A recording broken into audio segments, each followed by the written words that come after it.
Hello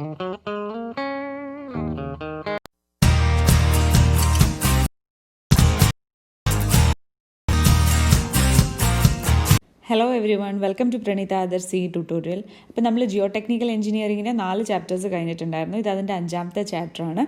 അപ്പോൾ ഇതുവരെ videos ഒന്നും കണ്ടിട്ടില്ലാത്തവർ കാണുക. അപ്പം ഫസ്റ്റ് ഓഫ് ഓൾ പറയാനുള്ളത് എന്താണെന്ന് വെച്ചാൽ thank you for the 500+ subscription. അപ്പം ഇറ്റ് മീൻസ് എ ലോട്ട്. നിങ്ങൾ ഓരോരോ സബ്സ്ക്രൈബേഴ്സ് കൂടുന്തോറും അതിൻ്റേതായിട്ടുള്ള ഇമ്പോർട്ടൻസ് എനിക്കുണ്ട്. അപ്പം എൻ്റെ ചാനൽ ഇതുവരെ സബ്സ്ക്രൈബ് ചെയ്യാതെയാണ് കാണുന്നതെങ്കിൽ ഒന്ന് സബ്സ്ക്രൈബ് ചെയ്യുക, ആ ബെൽ ബട്ടൺ കൂടി അമർത്തുക. അപ്പം ഞാൻ അപ്പം വീഡിയോസ് ഇടുമ്പോൾ നിങ്ങൾക്ക് കാണാൻ പറ്റും. അപ്പം നമുക്ക് വീഡിയോയിലേക്ക് കടക്കാം സമയം കളയാതെ. അപ്പോൾ സോയിൽ ക്ലാസിഫിക്കേഷനാണ് ഇവിടെ പഠിക്കാൻ പോകുന്നത്. അപ്പോൾ സോയിൽ നമ്മൾ എല്ലാ സോയിൽസിൻ്റെയും പ്രോപ്പർട്ടീസൊക്കെ നമ്മൾ പഠിച്ചിട്ടുണ്ടായിരുന്നു. അപ്പോൾ സോയിൽ എങ്ങനെ ക്ലാസിഫൈ ചെയ്യാമെന്ന് ഇനി നോക്കാം. അപ്പോൾ പാർട്ടിക്കിൾ സൈസ് വെച്ചിട്ട് സോയിൽ നമ്മൾ ക്ലാസിഫൈ ചെയ്യുകയാണെങ്കിൽ അത് കോഴ്സ് ഗ്രെയിൻഡ് സോയിലിൽ ഇമ്പോർട്ടൻ്റ് ആണ്. പക്ഷേ ഫൈൻ ഗ്രെയിൻഡ് സോയിലിൽ നമ്മൾക്ക് പ്ലാസ്റ്റിസിറ്റിയാണ് ഇമ്പോർട്ടൻ്റ് ആയിട്ടുള്ള പ്രോപ്പർട്ടി എന്ന് നമ്മൾ പഠിച്ചു ദാൻ ദ പാർട്ടിക്കിൾ സൈസ്. അപ്പം നമ്മൾക്ക് എക്സാമ്പിളായിട്ട് പറയുകയാണെങ്കിൽ നമ്മൾ റോക്ക് ഡസ്റ്റ്, പാറേൻ്റെ പൊടി, അതെന്ന് പറയുന്നത് ക്ലേൻ്റെ സൈസാണുള്ളത്. പക്ഷേ അത് പ്ലാസ്റ്റിക് അല്ല.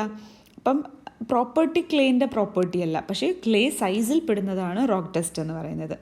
അപ്പോൾ അതാണ് പറയുന്നത്. അപ്പം classification based on particle size coarse ഗ്രെയിനിൽ ഇമ്പോർട്ടൻ്റ് ആണ്. വേറാസ് ഫൈൻ ഗ്രെയിൻഡ് ആയിട്ടുള്ള സോയിലിൽ കൂടുതൽ ഇമ്പോർട്ടൻ്റ് ആയിട്ടുള്ള പ്രോപ്പർട്ടി പ്ലാസ്റ്റിസിറ്റിയാണ് ദാൻ പാർട്ടിക്കിൾ സൈസ്. ഓക്കെ, അപ്പം നമ്മൾക്ക് ഇന്ത്യൻ സ്റ്റാൻഡേർഡ് ക്ലാസിഫിക്കേഷൻ സിസ്റ്റം നോക്കാം.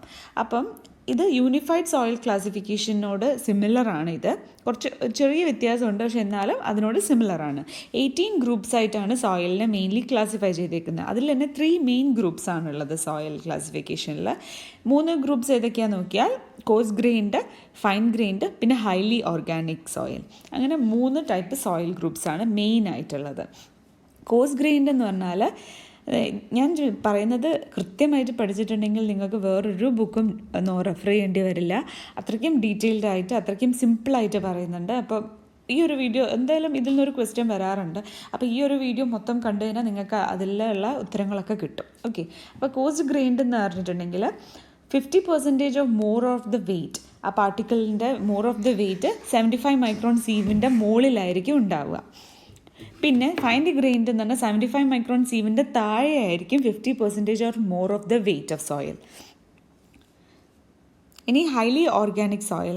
ഹൈലി ഓർഗാനിക് സോയിൽ എന്ന് പറഞ്ഞാൽ ഓർഗാനിക് കോണ്ടൻറ്റ് കൂടുതലുള്ള സോയിലാണ്. PT എന്ന് പറഞ്ഞിട്ടാണ് റെപ്രസെൻറ്റ് ചെയ്യുക അതിന്. ഓക്കെ, അപ്പം ഇതിൽ പ്ലാസ്റ്റിസിറ്റി ചാർട്ട് എന്നാണ് ഇതിൻ്റെ പേര്. ഇതിൽ നമ്മൾ ആപ്സിസി ആയിട്ട് നമ്മൾ എടുക്കുന്നത് ലിക്വിഡ് ലിമിറ്റ് WL-ഉം ഓർഡിനേറ്റ് ആയിട്ട് എടുക്കുന്നത് IP അല്ലെങ്കിൽ പ്ലാസ്റ്റിസിറ്റി ഇൻഡെക്സുമാണ്. അപ്പോൾ ഒരു A ലൈൻ എന്ന് പറഞ്ഞൊരു ലൈൻ വരയ്ക്കും നമുക്ക്. IP = 0.73 WL-20 എന്നാണ് ഈ A ലൈൻ്റെ ഇക്വേഷൻ. അപ്പോൾ നമുക്കൊരു WL-ന് ഒരു 50 എന്ന് പറഞ്ഞ വാല്യൂ ഉണ്ടെങ്കിൽ നമ്മൾ ഈ ഇക്വേഷനിൽ സബ്സ്റ്റിറ്റ്യൂട്ട് ചെയ്തിട്ടുണ്ടെങ്കിൽ നമുക്കതിന് കറസ്പോണ്ടിങ് ആയിട്ട് IPക്ക് എത്ര വാല്യൂ ഉണ്ടെന്ന് കണ്ടുപിടിക്കാം. ഇങ്ങനെ ക്വസ്റ്റ്യൻ ചോദിക്കുന്നുണ്ട്, അതുകൊണ്ടാണ് അങ്ങനെ പറഞ്ഞത്. ഓക്കെ, അപ്പോൾ അങ്ങനെ ഒരു A ലൈൻ ഉണ്ട്, അത് ഇമ്പോർട്ടൻ്റ് ആണ്. A ലൈൻ ഓർത്ത് വയ്ക്കുക, അതിൻ്റെ ഇക്വേഷൻ. അപ്പം ഇങ്ങനെ A ലൈൻ ഇതിനെ 2 രീതിയിൽ ക്ലാസിഫൈ ചെയ്യുന്നുണ്ട്. അതായത് ഒരു സൈഡ് മുഴുവനും ക്ലേ ആണ്, മറ്റേ സൈഡിൽ സിൽറ്റ് അല്ലെങ്കിൽ ഓർഗാനിക് സോയിലാണ്. അപ്പം C എന്ന് പറയുന്നത് ആണ് ക്ലേ, M എന്ന് പറയുന്നത് സിൽറ്റ്, O എന്ന് പറയുന്നത് ഓർഗാനിക് സോയിൽ. ഓക്കെ, അപ്പം ഇതിൽ ലിക്വിഡ് ലിമിറ്റിൻ്റെ വ്യത്യാസത്തിലാണ് നമ്മളിതിനെ ക്ലാസിഫൈ ചെയ്യുന്നത്. അപ്പോൾ ലിക്വിഡ് ലിമിറ്റ് 35 കുറവാണെങ്കിൽ ലോ കംപ്രസിബിലിറ്റി, L എന്ന് പറയുന്നത് ലോ കംപ്രസിബിലിറ്റിയാണ്. ഇനി 35 to 50 റേഞ്ചിലാണ് ലിക്വിഡ് ലിമിറ്റ് എങ്കിൽ അതിന് ഇൻ്റർമീഡിയറ്റ് കംപ്രസിബിലിറ്റി എന്ന് പറയും. I ആണ് ഇൻ്റർമീഡിയറ്റ് കംപ്രസിബിലിറ്റിക്ക് റെപ്രസെൻറ്റ് ചെയ്യുന്നത്. ഇനി 50 മേലെയാണ് ലിക്വിഡ് ലിമിറ്റ് ഉള്ളെങ്കിൽ അത് ഹൈലി കംപ്രസിബിളാണ്. H ആണ് ഹൈലി കംപ്രസിബിലിറ്റിക്ക് വേണ്ടി നമ്മൾ റെപ്രസെൻറ്റ് ചെയ്യുന്നത്. അപ്പം നമുക്ക് ഈ A ലൈൻ്റെ മുകളിൽ നമുക്ക് ഉണ്ടാവുക ക്ലേ ഫ്രാക്ഷനാണ്. A ലൈൻ്റെ താഴെ നമുക്ക് ഉണ്ടാവുക സിൽറ്റ് അല്ലെങ്കിൽ ഓർഗാനിക് ഫ്രാക്ഷനാണ്. 4 to 7 IP റേഞ്ചിൽ ഈ A ലൈൻ്റെ ഇവിടെയായിട്ട് നമുക്കൊരു ക്ലേ സിൽറ്റിൻ്റെ ഒരു മിക്സ്ചർ ഉണ്ട്. അതിൻ്റെ താഴെയുള്ളത് സിൽറ്റ് പോർഷനാണ്. അപ്പോൾ ഈ ഒരു റീജിയൻ ഓർത്ത് വയ്ക്കുക. 4 to 7 റേഞ്ചിൽ ക്ലേ സിൽറ്റി ഒരു റീജിയനാണ് ഉള്ളത്. അപ്പോൾ അത് എങ്ങനെയാണ് നമ്മൾക്ക് റെപ്രസെൻറ്റ് ചെയ്യാമെന്നൊക്കെ നോക്കാം നമുക്ക്. പിന്നെ അപ്പോൾ ഇത്രയാണ് കാര്യങ്ങളുള്ളത്. പ്ലാസ്റ്റിസിറ്റി ഇൻഡെക്സും ലിക്വിഡ് ലിമിറ്റും വെച്ചിട്ടൊരു ഗ്രാഫ് ഉണ്ടാക്കുക. ഈ ഗ്രാഫ് വളരെ ഇമ്പോർട്ടൻ്റ് ആണ്, ഓർത്ത് വയ്ക്കുക എന്തായാലും. ക്ലാസിഫിക്കേഷനിലേക്ക് കിടക്കാം. കോഴ്സ് ഗ്രെയിൻഡ് സോയിലിന് തന്നെ ഗ്രാവലും സാൻഡുമായിട്ട് ക്ലാസിഫൈ ചെയ്തിട്ടുണ്ട്. കോബിളും ബോൾഡറും ഒക്കെ ഉണ്ട്, അത് നമ്മൾ മുന്നേ പറഞ്ഞിട്ടുണ്ടായിരുന്നു. അപ്പം ഇതൊരു ഇവിടെ ഇങ്ങനെ ക്ലാസിഫൈ ചെയ്തേക്കുന്നത് ഗ്രാവൽ സാൻഡ് ആയിട്ടുള്ളത്. അപ്പോൾ 4.75 mm ഇതും ഒന്ന് ഓർത്ത് വയ്ക്കുക. 4.75 സൈസ് 4.75 mm സൈസിൻ്റെ മേളിലാണ് 50% or more of the weight വരുന്നത്. ആ സീവിൻ്റെ മേളിലാണ് കൂടുതൽ റിട്ടെയിൻ ചെയ്യുന്നത്, 50% ഓഫ് മോർ ഓഫ് വെയിറ്റ്. അതാണെങ്കിൽ അത് ഗ്രാവൽ ഫ്രാക്ഷനാണ്. 4.75ൻ്റെ താഴത്താണ് കൂടുതൽ 50% of more of the soil retain ചെയ്യുന്നത് ബൈ വെയിറ്റ് എങ്കിൽ അത് സാൻഡാണ്. അപ്പോൾ നമ്മൾക്ക് ഡിവിഷൻ എങ്ങനെയാണെന്ന് നോക്കാം. ഗ്രാവലും ഉണ്ടാവും സാൻഡും ഉണ്ടാവും കോഴ്സ് ഗ്രെയിനിന്. ഇങ്ങനെ ഗ്രാവൽ ഡിവിഷനും ഉണ്ടാവും സാൻഡ് ഡിവിഷനും ഉണ്ടാവും. ഇനി ആ ഗ്രാവൽ തന്നെ നമുക്ക് രണ്ട് രീതിയിൽ, finds less than 5%, fine greater than 12%. എന്ന് വെച്ചിട്ടുണ്ടെങ്കിൽ ഫൈൻ ഗ്രെയിൻഡ് പാർട്ടിക്കിൾസ് ഈ ഗ്രാവലിൽ മിക്സ് ആയിട്ടുണ്ടാവുമല്ലോ, അത് ലെസ് ദാൻ 5% എന്ന് പറഞ്ഞാൽ വളരെ കുറവ് തരി പോലെ ഉണ്ടാവുള്ളൂ എന്ന്. അപ്പോൾ അതിനെ നമുക്ക് ക്ലീൻ ഗ്രാവൽ എന്ന് വിളിക്കാം. ഇനി ഗ്രേറ്റർ ദാൻ 12% ഫൈൻസ് ഉണ്ടെങ്കിൽ അത് കുറച്ച് ഡേർട്ടി ടൈപ്പ് ആയിരിക്കും, അപ്പോൾ കുറച്ച് ഫൈന് കൂടുതലുള്ള ടൈപ്പാണ്. അപ്പോൾ അതിൽ തന്നെ നമുക്ക് സിൽട്ടും മിക്സ് ചെയ്തിട്ടുണ്ടാവും, ക്ലേയും മിക്സ് ചെയ്തിട്ടുണ്ടാവും. അപ്പം ക്ലീൻ ആയിട്ടുള്ള ഗ്രാവൽ രണ്ട് രീതിയിലാകാം. വെൽ ഗ്രേഡഡ് ഗ്രാവലാവാം, പുവർലി ഗ്രേഡഡ് ഗ്രാവലാവാം. അപ്പം നമ്മൾക്ക് വെൽ ഗ്രേഡഡ് എന്ന് പറഞ്ഞിട്ടുണ്ടെങ്കിൽ എന്താണ്, നമ്മൾ മുന്നേ പഠിച്ചിട്ടുണ്ടായിരുന്നു CU CC ഒക്കെ പഠിക്കുന്ന സമയത്ത്. ഗ്രാവലിനാണെങ്കിൽ CU ഗ്രേറ്റർ ദാൻ 4ഉം സാൻഡിനാണെങ്കിൽ CU ഗ്രേറ്റർ ദാൻ 6ഉം ആയിട്ടാണെങ്കിലാണ് വെൽ ഗ്രേഡഡ് എന്ന് പറയാമെന്ന്.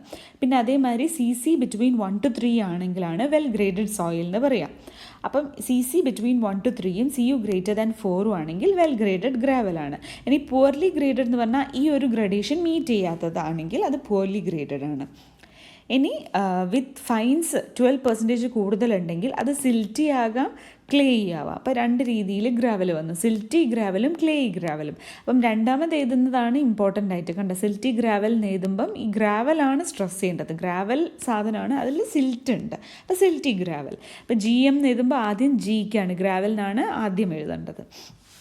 ഇനി ഇതെന്ന് പറഞ്ഞിട്ടുണ്ടെങ്കിൽ ഈ സിൽറ്റി ഫ്രാക്ഷനും ക്ലേയി ഫ്രാക്ഷനും വരുന്നതുകൊണ്ട് പറയുകയാണ് ബിലോ A ലൈൻ അല്ലെങ്കിൽ IP ലെസ് ദാൻ 4 ആണെന്ന്. നേരത്തെ ഞാൻ പറഞ്ഞില്ലേ. ഇനി ക്ലേയിൻ്റെത് C വരുന്നതുകൊണ്ട് പറയുകയാണ് above A line and AP greater than 7 ആയിരിക്കും. അങ്ങനെ ഓക്കെ.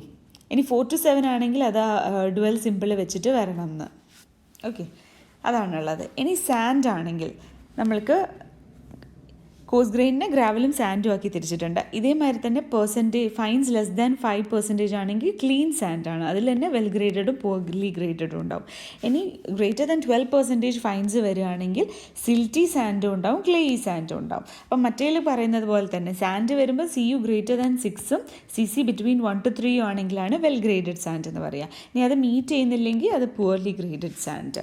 ഇനി സിൽറ്റി സാൻഡ് ക്ലേയി സാൻഡ് വരുമ്പം സിൽറ്റി എന്ന് പറയുന്നത് ബിലോ A ലൈൻ അല്ലെങ്കിൽ IP ലെസ് ദാൻ 4 ആണ്. ക്ലേയി എന്ന് പറഞ്ഞാൽ above A line or IP greater than 7 അങ്ങനെ വരും. ഇനി ബിറ്റ്വീൻ 4 to 7 ആണെങ്കിൽ അതിന് ഡുവൽ സിമ്പിൾ വെച്ചിട്ട് വരും. ഓക്കെ, അപ്പോൾ ബിറ്റ്വീൻ 5 to 12 ഫൈൻസ് വരുന്നതിനൊക്കെ ഡുവൽ സിമ്പിൾ യൂസ് ചെയ്യണം. ഇനി boundary classification of coarse grained soil.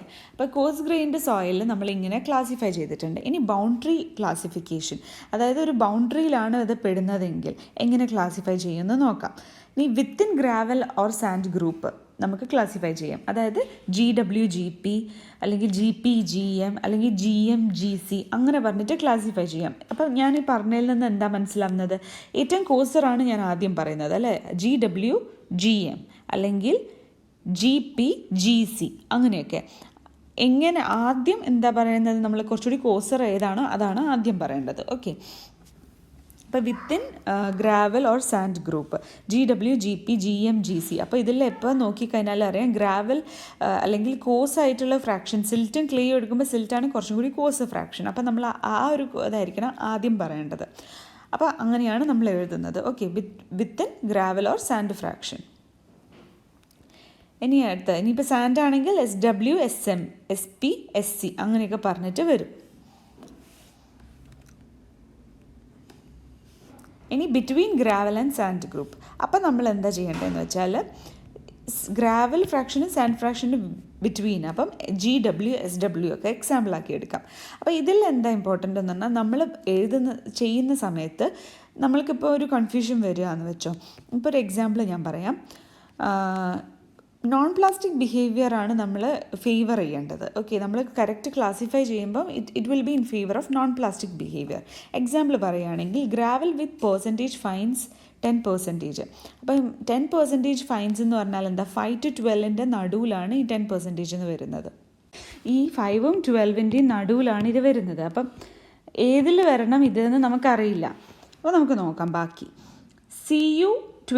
CU20 ആണെങ്കിൽ ഗ്രേറ്റർ ദാൻ 4 ആണ്. അപ്പോൾ ഗ്രാവൽ ഫ്രാക്ഷനിൽ വെൽ ഗ്രേഡഡ് ആണെന്ന് മനസ്സിലായി. CCയും കൂടി നോക്കുക, എന്നാലാണ് മനസ്സിലാവുക. അപ്പോൾ 1 to 3ൻ്റെ ഇടയിൽ CC വരണം. അപ്പോൾ 2 ആണ്. അപ്പോൾ 1 to 3ൻ്റെ ഇടയിൽ വന്നുകൊണ്ട് തന്നെ വെൽ ഗ്രേഡഡ് ആണെന്ന് മനസ്സിലായി. അപ്പോൾ ഇതിൻ്റെ രണ്ടിൻ്റെ ഫാക്ടേഴ്സിൽ നിന്ന് വെൽ ഗ്രേഡഡ് ഗ്രാവൽ ഫ്രാക്ഷനിലേക്കാണ് എന്ന് മനസ്സിലായി. പിന്നെ IP6 ആണ്. IP6 എന്ന് പറഞ്ഞിട്ടുണ്ടെങ്കിൽ നമുക്ക് എന്താ മനസ്സിലാക്കേണ്ടത്? അപ്പം 6 ആണ് IP വരുന്നത്. അപ്പോൾ ഇതിലേത് വരും നമുക്ക് നോക്കാം. അപ്പം IP6 എന്ന് പറയുന്ന സമയത്ത് നമ്മൾക്ക് ഈ 4 to 7 എന്നുള്ള റേഞ്ചിലാണ് വരുന്നതെന്ന് മനസ്സിലാക്കാം. അപ്പം നമുക്ക് വെൽ ഗ്രേഡഡ് ഗ്രാവലിൽ ഒരു ഫ്രാക്ഷൻ നമുക്ക് സിൽറ്റോ അല്ലെങ്കിൽ ക്ലേയോ വരുന്നുണ്ട്. അപ്പം നമുക്ക് ഏതെടുക്കാം എന്നാണ് നമുക്കൊരു കൺഫ്യൂഷൻ. അപ്പം നമ്മൾ എന്തെടുക്കണം? അപ്പം ഈ ഒരു റേഞ്ചിലാണ് വരുന്നത്, ഈ ഒരു രണ്ടിൻ്റെയും റേഞ്ചിൽ. അപ്പം എങ്ങനെ നമ്മൾക്കൊരു മിക്സ് ഫ്രാക്ഷൻ ആയിരിക്കും അത് ഉണ്ടാവുക. അപ്പം അതിലേതാന്നുള്ളതൊരു കൺഫ്യൂഷനാണ്. അപ്പം നമുക്ക് എന്തെടുക്കണം? കൂടുതൽ നോൺ പ്ലാസ്റ്റിക് ബിഹേവിയർ ഉള്ളത് ഏതാണെന്ന് നോക്കണം. അപ്പം നോൺ പ്ലാസ്റ്റിക് ബിഹേവിയർ ഉള്ളത് എന്തിനായിരിക്കും? സിൽറ്റിനായിരിക്കും. സിൽറ്റിന് പ്ലാസ്റ്റിസിറ്റി വളരെ ലോ അല്ലെങ്കിൽ ഇല്ല, അല്ലെങ്കിൽ മീഡിയം, ആ ഒരു ലോ മീഡിയം അല്ലെങ്കിൽ ഇല്ല, ആ ഒരു റേഞ്ചിലാണ് സിൽറ്റിന് വരുന്നത്. പ്ലാസ്റ്റിസിറ്റി കൂടുതലുള്ളതാണ് ക്ലേ. എപ്പോഴും സിൽറ്റിന് 0 ഓർ മിനിമം പ്ലാസ്റ്റിസിറ്റിയാണ് ഉള്ളത്. അപ്പോൾ നമുക്ക് നോൺ പ്ലാസ്റ്റിക് ക്യാരക്ടറിനെ നമ്മൾ എടുക്കുന്ന സമയത്ത് നമുക്ക് GW-GM റേഞ്ചിലാണ് വരിക. അപ്പം നമുക്ക് എന്തായിരിക്കും? GW-GM ആണ് ആൻസറായിട്ട് വരേണ്ടത്, GW-GC അല്ല. സിൽറ്റും ക്ലേൻ്റെയും ആ ഒരു എന്താ പറയുക 4 to 7 റേഞ്ചിൽ സിൽറ്റും ക്ലേയും ഉണ്ട്. പക്ഷേ നമ്മൾ പ്രിഫർ ചെയ്യുന്നത് സിൽറ്റാണ്, കാരണം നോൺ പ്ലാസ്റ്റിക് ബിഹേവിയർ ആണ് നമ്മൾ ഫേവർ ചെയ്യുന്നത്. ഓക്കെ, അപ്പോൾ അതാണ് ക്ലാസിഫിക്കേഷൻ. ഇനി ഫൈൻഡ് ഗ്രേൻഡ് സോയിൽ. അപ്പം അതിന് തന്നെ ഞാൻ പറഞ്ഞു, നമ്മൾ ലിക്വിഡ് ലിമിറ്റിൻ്റെ ബേസിലാണ് നമ്മളതിനെ ക്ലാസിഫൈ ചെയ്യുക. അപ്പോൾ ലോ, ഇൻ്റർമീഡിയറ്റ്, ഹൈ, LIH അങ്ങനെ റെപ്രസെൻറ്റ് ചെയ്യും. ലിക്വിഡ് ലിമിറ്റ് 35 കുറവ്, 35 to 50 ലിമിറ്റ്, ഗ്രേറ്റർ ദാൻ 50, അങ്ങനെ 3 റേഞ്ചിലായിട്ടാണ് വരുന്നത്. അപ്പോൾ ഫൈൻ ഗ്രെയിൻഡ് സോയിലിൽ നമുക്ക് സിൽറ്റും ക്ലേയുമാണ് പെടുന്നത്. അപ്പോൾ നമുക്ക് ഫൈൻ ഗ്രെയിൻഡ് സോയിൽ തന്നെ 3 രീതിയിൽ കംപ്രസിബിലിറ്റീൻ്റെ ബേസിസിൽ നമുക്ക് വെക്കാം. അപ്പം നമ്മൾക്ക് 3 ടൈപ്പ് വരും. അതായത് അതിൽ ഓരോന്നിൽ തന്നെ 3 ടൈപ്പ് വരും. അതായത് സിൽറ്റി, ക്ലേയി, കാരണം സിൽറ്റും ക്ലേ ആണല്ലോ ഇതിൽ പെടുന്നത്. അത് കൂടാതെ തന്നെ ഓർഗാനിക്കും വരുന്നുണ്ട്. അപ്പോൾ ഓർഗാനിക്കും വരും. അപ്പോൾ O എന്നാണ് ഓർഗാനിക്കിനെ റെപ്രസെൻറ്റ് ചെയ്യുന്നത്. അതൊക്കെ ലോ കംപ്രസിബിലിറ്റി ആയതുകൊണ്ട് സെക്കൻഡ് ടേം നമ്മൾ L എന്ന് ഇട്ടു. ഇനി അതേമാതിരി തന്നെ ഇൻ്റർമീഡിയറ്റിലും MCO ഇൻ്റർമീഡിയറ്റ് വന്നു. ഇനി ഹൈയിലും MCO ഹൈ വന്നു. അപ്പം 3 രീതിയിൽ വന്നു. ഇനി എമ്മും സിയും, സിൽറ്റ് ആണെങ്കിൽ ബിലോ A ലൈൻ അല്ലെങ്കിൽ IP ലെസ് ദാൻ 7. C ആണെന്നുണ്ടെങ്കിൽ ക്ലേ, അപ്പോൾ above A line or AP greater than 7. അപ്പോൾ ഇതിൻ്റെ ബിറ്റ്വീൻ ആണെങ്കിൽ അതിനെന്ത് പറ്റും? MLCL എന്ന് പറയുന്ന ഹാച്ച്ഡ് സോണായി വരും. ഇനി OL എന്ന് പറയുന്നത് ബിലോ A ലൈനാണ്, നമ്മൾ മനസ്സിലാക്കി. ഇനി അതേമാതിരി തന്നെ MI, CI, OI അതെന്ന് പറഞ്ഞിട്ടുണ്ടെങ്കിൽ എന്താ? M എന്ന് പറഞ്ഞാൽ ബിലോ A ലൈൻ, C എന്ന് പറഞ്ഞാൽ എബോവ് A ലൈന്, O എന്ന് പറഞ്ഞാൽ ബിലോ A ലൈന്. ഇനി MH, OH എന്ന് പറയുന്നത് M എന്ന് പറഞ്ഞാൽ ബിലോ A ലൈൻ, C എന്ന് പറഞ്ഞാൽ എബോവ് A ലൈൻ, O എന്ന് പറഞ്ഞാൽ ബിലോ A ലൈൻ. അപ്പോൾ ഇത്രയും കാര്യങ്ങൾ മനസ്സിലാക്കി. ഇനി ഹൈലി ഓർഗാനിക് സോയിൽ എന്ന് പറഞ്ഞൊരു പീറ്റ് എന്ന് പറഞ്ഞൊരു വേറൊരു വിഭാഗം ഉണ്ടായിരുന്നു. അപ്പം എന്ന് പറഞ്ഞിട്ടുണ്ടെങ്കിൽ നമ്മൾ കളറ് അല്ലെങ്കിൽ അതിൻ്റെ ഫൈബ്രസ് നേച്ചറൊക്കെ വെച്ച് നമുക്ക് റെഡിലി ഐഡൻറ്റിഫൈ ചെയ്യാൻ പറ്റും. അപ്പോൾ അങ്ങനെയാണ് നമ്മൾ ഫൈൻ ഗ്രെയിൻഡ് സോയിൽ ക്ലാസിഫൈ ചെയ്യുന്നത്. ഇനി ഇതിനും അതേമാതിരി തന്നെ നമ്മൾക്ക് ബൗണ്ടറി ക്ലാസിഫിക്കേഷൻ ഉണ്ട്. അപ്പോൾ വിത്തിൻ സെയിം കംപ്രസിബിലിറ്റി. മറ്റോടത്തിൽ നമ്മൾ എങ്ങനെയായിരുന്നു? വിത്തിൻ ഗ്രാവൽ അല്ലെങ്കിൽ വിത്തിൻ സാൻഡ് അങ്ങനെ പറഞ്ഞിട്ടായിരുന്നു. ഇവിടെ എന്ന് പറഞ്ഞാൽ ഒരു ക്ലാസിഫൈ നമ്മൾ ചെയ്യുന്നത് കംപ്രസിബിലിറ്റീൻ്റെ ഇതിലാണ്. അതുകൊണ്ട് തന്നെ സെയിം കംപ്രസിബിലിറ്റി സബ് ഡിവിഷൻ ആണെങ്കിൽ ഇപ്പം നമ്മൾ എന്ത് പറയും? MLCL അങ്ങനെയൊക്കെ പറഞ്ഞിട്ട് ലോ കംപ്രസിബിലിറ്റീൻ്റെ ആണെങ്കിൽ, അല്ലെങ്കിൽ ഇൻ്റർമീഡിയറ്റ് ആണെങ്കിൽ MICI അങ്ങനെയൊക്കെ പറയുമ്പോൾ, അപ്പോൾ അതിൽ നിന്ന് എന്താ നമ്മൾ ആദ്യം ഇതിലും മറ്റതുമാതിരി തന്നെ കോസർ ഏതാണ് അതാണ് ഫസ്റ്റ് എഴുതാൻ ശ്രമിക്കേണ്ടത്. ഓക്കെ, ഇനി അടുത്തത് ബിറ്റ്വീൻ ലോ ആൻഡ്, ഇനി ബിറ്റ്വീൻ ക്ലാസ്സസ് ആണെങ്കിൽ between low and medium compressibility, between medium and high compressibility. അപ്പം ഓക്കെ, അപ്പം അങ്ങനെയാണുള്ളത്. ഇനി ബൗണ്ടറി ക്ലാസിഫിക്കേഷൻ ബിറ്റ്വീൻ കോഴ്സ് ഗ്രെയിൻഡും ഫൈൻ ഗ്രെയിൻഡും ആണെങ്കിൽ, അപ്പോൾ കോഴ്സ് ഗ്രെയിൻഡ് ഫൈൻ ഗ്രെയിൻഡ് ആയിട്ടുണ്ടെങ്കിൽ എങ്ങനെ വരും? SMML എന്നൊക്കെ പറയുന്ന മാതിരി, അതായത് സാൻഡിൻ്റെ സിൽറ്റി സാൻഡും പിന്നെ ഇതെന്താ ലോ കംപ്രസിബിലിറ്റി ഉള്ള സിൽറ്റും അങ്ങനെ പറഞ്ഞിട്ട്. അപ്പം കോഴ്സും ഫൈനും തമ്മിലുള്ളൊരു ക്ലാസിഫിക്കേഷനായി. അതായത് ഇവിടെയുള്ള SMML എന്നൊക്കെ പറഞ്ഞിട്ട്, ഇവിടെ ഉണ്ടല്ലോ ML ഇതാ ഇങ്ങനെ പറഞ്ഞിട്ട്. ഓക്കെ, കണ്ടില്ലേ? ML ML അങ്ങനെ ബിറ്റ്വീൻ കോഴ്സും ഫൈനും അങ്ങനെ വന്നു. ഇനി അടുത്തത് ഫീൽഡ് ഐഡൻറ്റിഫിക്കേഷൻ ടെസ്റ്റ്. ഫീൽഡിൽ നമുക്ക് എങ്ങനെ ഇതിനെ മനസ്സിലാക്കാം? പല പല സോയിൽ ഏതൊക്കെ വിഭാഗത്തിൽപ്പെടുന്നതെന്ന് നമുക്ക് എങ്ങനെ മനസ്സിലാക്കാം? ആദ്യം തന്നെ നമുക്ക് കുറച്ചൊരു സോയിൽ കിട്ടി. അപ്പം നമുക്ക് ഫീൽഡിൽ കിട്ടിയതാണ് നമുക്ക്. അപ്പം നമ്മൾ എന്ത് ചെയ്യുക? അത് നന്നായി പരത്തിയിടുക. അപ്പോൾ പരത്തിയിടുമ്പോൾ കുറച്ച് വലിയ വലിയ കഷ്ണങ്ങളാണ് അല്ലെങ്കിൽ വലിയ വലിയ സൈസുള്ള പാർട്ടിക്കിൾസ് ആണ് കാണുന്നതെങ്കിൽ നമുക്ക് മനസ്സിലാക്കാം അതൊരു കോഴ്സ്ഡ് ഫ്രാക്ഷനാണ് അല്ലെങ്കിൽ കോഴ്സ് ഗ്രെയിൻഡ് പാർട്ടിക്കിൾസ് കൂടുതലുള്ള ഫ്രാക്ഷനാണെന്ന്. ഇനി നമുക്ക് കുറച്ച് ചെറിയ ചെറിയ പാർട്ടിക്കിൾസ് ആണുള്ളെങ്കിൽ നമുക്കതിൽ മനസ്സിലാക്കാം അതിൽ ഫൈൻ ആണ് കൂടുതലുള്ളതെന്ന്. അപ്പം നമുക്ക് ഫൈനായിട്ടുള്ള പാർട്ടിക്കിൾസ് ആണെങ്കിൽ അതിന് തന്നെ 3 ടൈപ്പ് രീതിയിൽ നമ്മൾക്കതിനെ ടെസ്റ്റ് ചെയ്ത് നോക്കണം. ഡയലറ്റൻസി, ടഫ്നെസ്, ഡ്രൈ സ്ട്രെങ്ത്, അങ്ങനെ 3 രീതിയിൽ. അപ്പോൾ ഡയലറ്റൻസി എന്ന് പറഞ്ഞിട്ടുണ്ടെങ്കിൽ നമ്മൾ സോയിലിന് കുറച്ച് ഇപ്പം സിൽറ്റിനാണ് കൂടുതൽ ഈ ഡയലറ്റൻസി ടെസ്റ്റ് ഇമ്പോർട്ടൻ്റ്. അപ്പോൾ ഇതിൽ നോക്കിക്കഴിഞ്ഞാൽ നമുക്കറിയാം ML അതായത് ലോ കംപ്രസിബിലിറ്റിയുള്ള സിൽറ്റിനാണ് ഇത് ക്വിക്കായിട്ട് റിസൾട്ട്, അതായത് ഇതിനാണ് കൂടുതൽ ഫേവർ ചെയ്യുന്നത്. സിൽറ്റ് കൂടുതലുള്ളതിനായിരിക്കും ഈ ഡയലറ്റൻസി ടെസ്റ്റിന് പോസിറ്റീവായിട്ടുള്ളൊരു റെസ്പോൺസ് ഉണ്ടാവുക. അപ്പോൾ ക്വിക്കായിട്ട് സിൽറ്റീന് കിട്ടും. ഇനി ടഫ്നെസ് ചെയ്യുമ്പോൾ അത് കൂടുതലായി പ്രിഫർ ചെയ്യുന്നത് ക്ലേ, ഹൈലി കംപ്രസിബിൾ ആ ഒരു റീജിയനാണ്. ഇനി ഡ്രൈ സ്ട്രെങ്ത് ആണെങ്കിൽ അത് കുറച്ചുകൂടി ഹൈ ടു വെരി ഹൈ വരുന്നത് നമുക്ക് അതേമാതിരി തന്നെ ക്ലേ വിത്ത് ഹൈ കംപ്രസിബിലിറ്റി. അപ്പോൾ ഇതൊന്ന് ഫീൽഡ് ഐഡൻറ്റിഫിക്കേഷൻ ടെസ്റ്റിൽ നിങ്ങൾ എന്തൊക്കെയാണ് ടെസ്റ്റ് ചെയ്യുന്നതെന്നൊന്നും വിശദമായി പഠിച്ചില്ലെങ്കിലും ഡയലറ്റൻസി സിൽറ്റിനാണ് കുറച്ചുകൂടി പോസിറ്റീവ് റിസൾട്ട് വരുന്നത്. ടഫ്നെസ്സും ഡ്രൈ സ്ട്രെങ്ത്തും നമ്മൾ നോക്കുന്നത് ക്ലേ വിത്ത് ഹൈ കംപ്രസിബിലിറ്റിനാണ് എന്ന് അങ്ങനെ മനസ്സിലാക്കി വെച്ചാൽ മതി. ഓക്കെ, അപ്പം ടെസ്റ്റ് എങ്ങനെ ചെയ്യുന്നതെന്നൊക്കെ ജസ്റ്റ് ഒന്ന് ഞാൻ പറഞ്ഞിട്ടുണ്ടെങ്കിൽ, നമ്മൾ കുറച്ച് സോയിൽ ഇങ്ങനെ വാട്ടറുമായിട്ട് മിക്സ് ചെയ്ത് നമ്മൾ കയ്യിലിട്ട് ഇങ്ങനെ തട്ടുമ്പം മുകളിൽ വെള്ളത്തിൻ്റെ കുമിള, അതായത് സിൽറ്റാണ് കൂടുതലുണ്ടെങ്കിൽ മുകളിൽ വെള്ളത്തിൻ്റെ കുമിളയായിട്ട് ഒരു ഗ്ലോസി ആയിട്ടുള്ള ഒരു ടെക്സ്ചറിൽ വെള്ളത്തിൻ്റെ കുമിള മുകളിൽ ഫോം ചെയ്യും. നമ്മളിങ്ങനെ കൈ തട്ടുകയാണ്, കൈയിൻ്റെ ഉള്ളിൽ നമ്മളിങ്ങനെ സോയിൽ ഒരു മോയ്സ്റ്റ് മിക്സ്ചർ കുറച്ച് വാട്ടർ ഒഴിച്ചിട്ട് മോയ്സ്റ്റ് മിക്സ്ചറിൽ കുറച്ച് വാട്ടർ ഒഴിച്ചിട്ട് നമ്മൾ കൈയിൻ്റെ മുകളിൽ വെച്ചിട്ട് പാറ്റ് ചെയ്യണം. മറ്റേ കൈയിലേക്ക് ഇടിച്ചിട്ട് പാറ്റ് ചെയ്യുമ്പം മുകളിലൊരു water with glossy surface form ചെയ്യും. അത് ക്വിക്കായിട്ട് ഫോം ചെയ്യുക സിൽറ്റി പാർട്ടിക്കിളിനായിരിക്കും. അപ്പോൾ അതാണ് അതിൻ്റെ ഈ positive result four silty particle എന്ന് പറയുന്നത്. അപ്പോൾ ബാക്കിയുള്ളതിനൊക്കെ ഒരു സ്ലോ ആയിട്ടായിരിക്കും അങ്ങനെ വാട്ടർ മുകളിലോട്ട് ഫോം ചെയ്യുക. നമ്മളിത് നന്നായിട്ടൊന്ന് മിക്സ് ചെയ്ത് കഴിഞ്ഞാൽ ആ പെട്ടെന്ന് തന്നെ വാട്ടർ പോവുകയും ചെയ്യും സിൽറ്റി പാർട്ടിക്കിളാണെങ്കിൽ. ബാക്കിയുള്ളതിനൊക്കെ അങ്ങനെ പോകാനും സ്ലോ ആയിരിക്കും. അതാണ് ഡയലറ്റൻസി ടെസ്റ്റ്. ഇനി ടഫ്നെസ് എന്ന് പറയുന്നത് നമ്മൾ ഈ പ്ലാസ്റ്റിക് ലിമിറ്റിൻ്റെ അതിൽ പഠിച്ചിട്ടില്ലായിരുന്നു, ത്രെഡ് ഇങ്ങനെ ക്രംബിൾ ചെയ്യുക.